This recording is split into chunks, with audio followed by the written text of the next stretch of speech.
නාගොඩ ග්‍රාමයේ ජන්මලාභය ලබන ඔහු මූලික අධ්‍යාපනය ලබන්නේ නාගොඩ මහා විද්‍යාලයෙන්.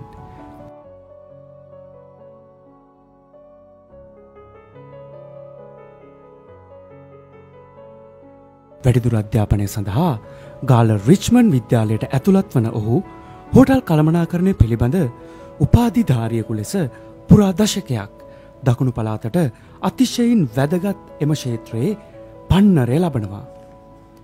ඉන් නොනවතින ඔහු කොළඹ විශ්වවිද්‍යාලයේ ජනමාධ්‍ය පාඨමාලාවක්ද හදාරනවා. දකුණේ දේශපාලන පූර්වාදර්ශ චරිතයක් වූ ආචාර්ය රිචඩ් පතිරණ මැතිඳුන් අතින් දේශපාලන අත්තිවාරම දමාගන්නා ඔහු 1991 වසරේදී ප්‍රාදේශීය සභාවේ උප සභාපති ලෙස තේරීපත් වනවා.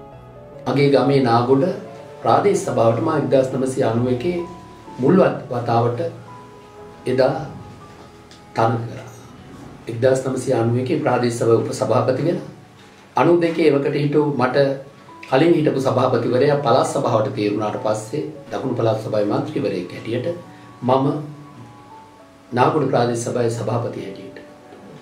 ඒ අනුව මම 1997 පැවතිච්ච ප්‍රාදේශ සභා මැතිවරණ නැවතත් නාගොඩ ප්‍රාදේශ සභාවේ සභාපති වුණේ වැඩිම ඡන්ද ප්‍රමාණය අරගෙන.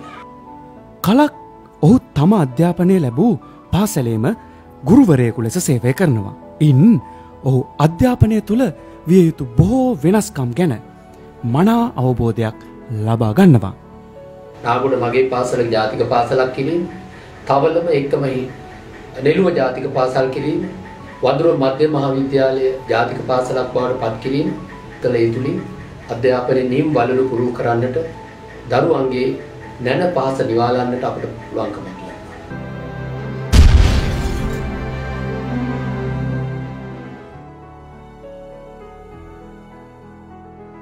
නාගොඩ ප්‍රාදේශීය සභාවේ නව ගොඩනැගිල්ල, මාපලගම ආයුර්වේද ගොඩනැගිල්ල හා පුස්තකාලය, උඩුගම උප කාර්යාලීය පුස්තකාල ගොඩනැගිල්ල, මාපලගම ක්‍රීඩාංගණය, මාපලගම වෙළඳපළ ගොඩනැගිල්ල මෙන්ම මහා මාර්ග හා ග්‍රාමීය මාර්ග ගණනාවක් සංවර්ධනය සඳහා ඔහු කැප වෙනවා.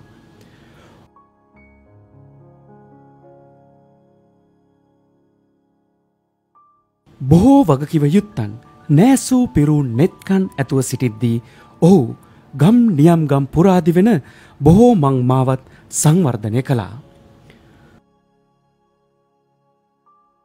රාජ්‍ය ගිණුම් කාර්ක සභාවේ පළාත් සභාවේ සභාපතිවරයා හැටියට දකුණු පළාත් සභාව තුළ තිබිච්ච දූෂණීය අක්‍රමිකතාවයන්, මූල්‍ය වංචාවන් පිළිබඳව ඉතාමත් සැලකිලිමත් ලෙස ඒ නිලධාරීන් නිවැරදි මඟකට ගන්න, ඒ වගේම දකුණු පළාත් සභාවේ ඒ කටයුතු විධිමත් පරිදි පාලනය කරන්න පුළුවන්කමක් ලැබුණා.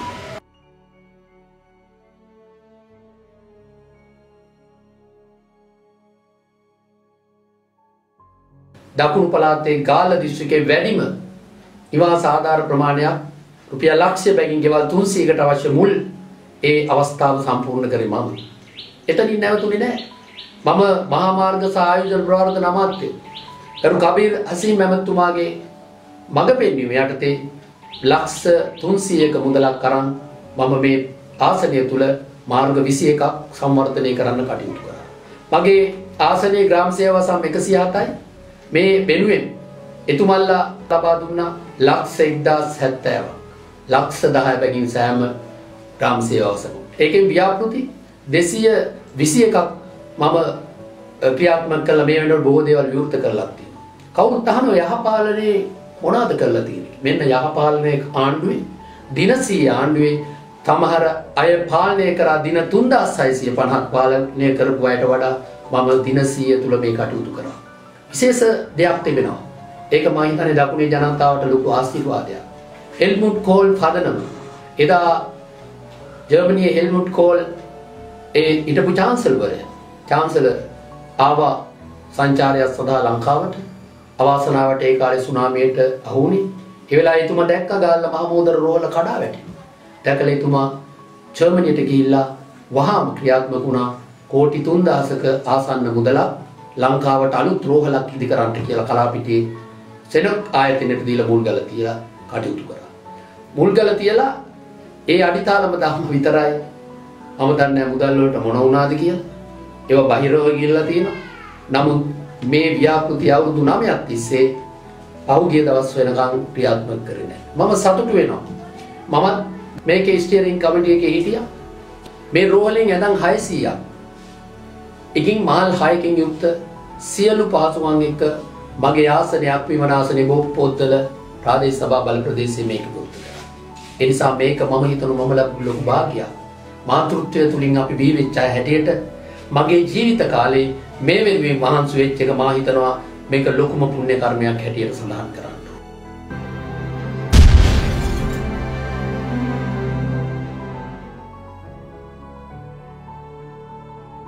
දිනසිය විප්ලවය අපි ජයගත්තා. මම බොහොම ආඩම්බරෙන් කියනවා මෛත්‍රීපාල සිරිසේන මැතිතුමාගේ ආශිර්වාදයෙන් ගරු අග්‍රාමාත්‍ය රනිල් වික්‍රමසිංහ මැතිතුමාගේ මඟ පෙන්වීම යටතේ අක්මිවනාසන එක්සත් ජාතික පෙරමුණ ජයග්‍රහණය කරන්න පුළුවන් ශක්තිය මට ලැබිලා තියෙනවා. පහුගිය ජනාධිපතිවරණය ගත්තම මංගල සමරවීර මැතිතුමා ඡන්ද 36000ක් ගන්නකොට මම පළාත් සභා මන්ත්‍රීවරයෙක් හැටියට ඡන්ද 35000ක් බෙදා අරගෙන දකුණු පළාතේ ආසන 21කින් තුන්වෙනි ස්ථානයට. ඒ නිසා මේ මැතිවරණේ පාර්ලිමේන්තු මැතිවරණයට මම ඉදිරිපත් වෙන්නේ ජයග්‍රාහී අපේක්ෂකයෙක් ලෙස.